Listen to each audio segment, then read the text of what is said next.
दोस्तों, क्या हो अगर एक रो एजेंट खुद अपनी एजेंसी के खिलाफ जाकर देश को बचाने के लिए सब कुछ दांव पर लगा दे। आज मैं ध्रुव पटेल लेकर आया हूँ फिल्म चाणक्य का रिव्यू। बने रहिए मेरे साथ क्योंकि इस कहानी में है दमदार एक्शन, ट्विस्ट और मिशन चाणक्य।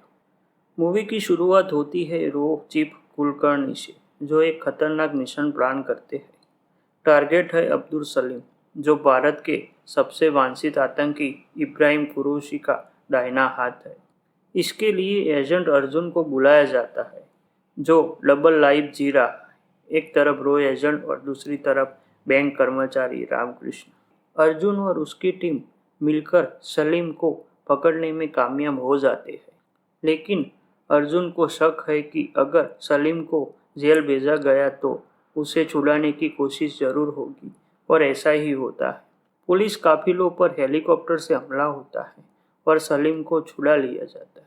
ट्विस्ट ये है कि हमलावर और कोई नहीं, अर्जुन और उसकी टीम ही होती है।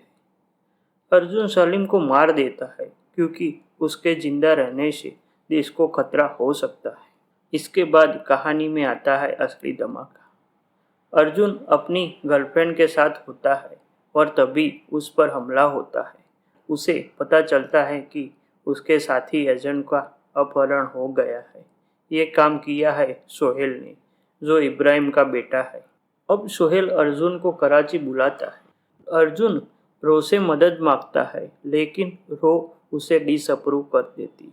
फिर भी अर्जुन हार नहीं मानता। वो खुद पाकिस्तान पहुंचता है और वहां मिलती है रो एजेंट जुबेदा। दोनों मिलकर प्लान बनाते हैं। सोहेल की मूवमेंट ट्रैक करने के लिए कैमरे लगाते हैं और एक ट्रैफिक पुलिस कमिश्नर से डेटा चोरी करते हैं। एक्शन और सस्पेंस यहाँ बढ़ने लगता है। लास्ट में आता है बड़ा ट्विस्ट। अर्जुन और जुबेदा सोहेल को किडनैप करने का प्लान बनाते हैं, लेकिन वो फेल हो जाते हैं। आखिरकार अर्जुन उसे पकड़ता है, पर उसे पता चलता है कि वो सोहेल नहीं, उसका बॉडी डब है। गुस्से में अर्जुन उसे शूट करता है और फिर दुश्मनों से भिड़ता है। चेस, फाइट, गोलीबारी और पूरी मसाला फिल्म। अर्जुन पूरी तरह जख्मी हो जाता है, लेकिन जुबेदा उसे बचाती है। इसी बीच सोहेल का एक बड़ा प्लान बनता है, G8 समिट में हमला करके भारत को बदनाम करना। वो चाहता है कि सबूतों से ऐसा लगे कि इंडियन ने पाकिस्तान पर अटैक किया है। अर्जुन मोर्स कोड के जरिए अपने साथी का मैसेज पकड़ता है और पूरा गेम समझ जाता है। फिर वो रो चीफ कुलकर्णी से मिलता है, जो उसे सपोर्ट करते हैं। लास्ट में अर्जुन सोहेल को पकड़ता है और उसके बाद इब्राहिम के साथ डील करता है। लेकिन यहाँ भी अर्जुन चाल चलता है। वो इब्राहिम को सोहेल का बॉडी डब दे देता है और असली सोहेल को इंडिया ले आता है। फाइनली इब्राहिम पकड़ा जाता है। क्लाइमैक्स में अर्जुन रो हेडक्वार्टर में गद्दार को शूट कर देता है और फिल्म खत्म होती है।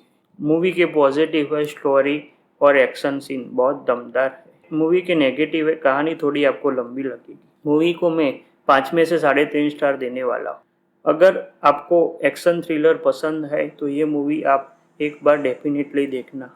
अगर रिव्यू पसंद आए तो वीडियो को लाइक और चैनल को सब्सक्राइब करना मत भूलिएगा। Thank you so much. मिलते हैं अगले वीडियो में। तब तक स्टे ट्यून DB का PM।